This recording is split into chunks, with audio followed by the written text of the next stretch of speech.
Hey guys, Food Ranger here, and today I want to talk to you about emergency food storage reviews.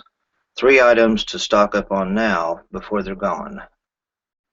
Now, there are many people out there that are looking for a food storage guide in order to help them prepare for an emergency situation. But with so much information out there on the internet, it's really hard to know what to do. So what I want to talk to you about today is the 3 things that you really need to stock up on before the store shelves look like the one in this picture. So because a lot of people are preparing for an emergency situation, there's just a lot of information out there. And quite frankly, a lot of it is just plain wrong. So like I said, it's hard to know what to do. So let's talk about the 3 items that are essential that you need to stock up on now. The first essential element is water. Um, you have to have water to survive. That's a basic. And you can get it one of 2 ways as far as food storage goes. You can either get it in 2-liter bottles, just simply when you're done with your Coke or Pepsi or Dr. Pepper, whatever you're drinking, empty it out, wash it out, and put water in it. It could be tap water or filtered water, either one. But you want to store water in 2-liter bottles because you've already paid for it. You've used the soda up, and it's a pretty safe container to store water in. Another method is go get bottled water at the grocery store. Both of these will work. Um, Perhaps you want to do a combination of both. You know, if you don't have a lot of water right now, you might want to start your water storage with bottled water first from the grocery store, and then do the 2-liter bottles on your own. Another thing you need to do on water storage is remember that you need 2 liters per person each day. So however many people you have in your family, every day that the crisis continues, you need at least 2 liters per person each day, and preferably a little more, but that's the minimum. As I mentioned, the cheapest way is to empty 2-liter soda bottles out, clean them out with soap and water, and then store them in a dark, cool place that's below 72 degrees.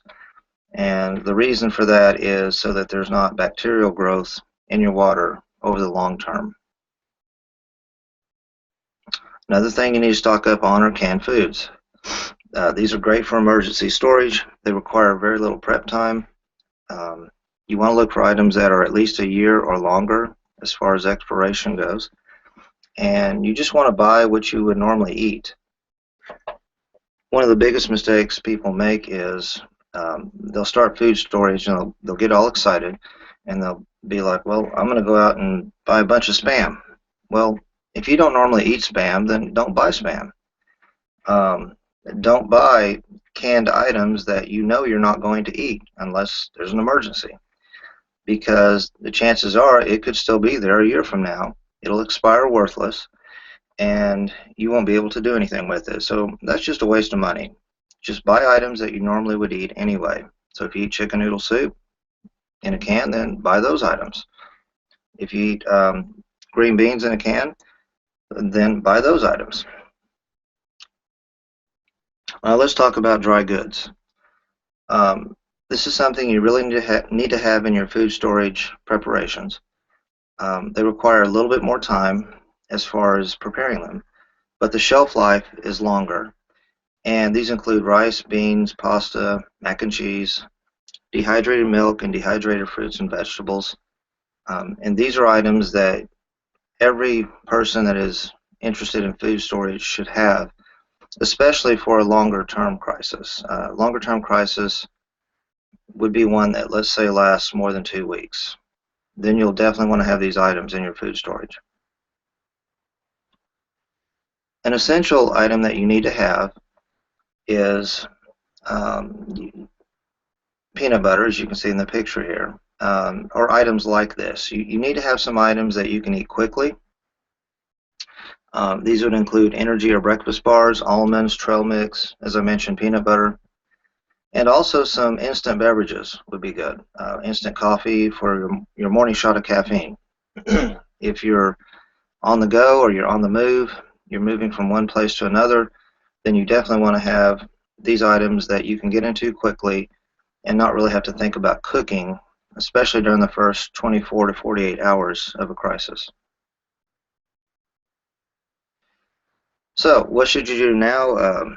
What I recommend is that you go visit our website.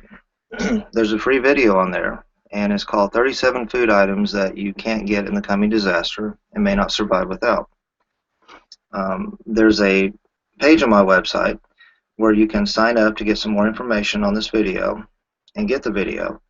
And also I'll give you some updates on food storage and preparing for a crisis by signing up. And so I really recommend you go there at this point. Visit foodcrisisguide.com/sp3/. And I hope this video has helped.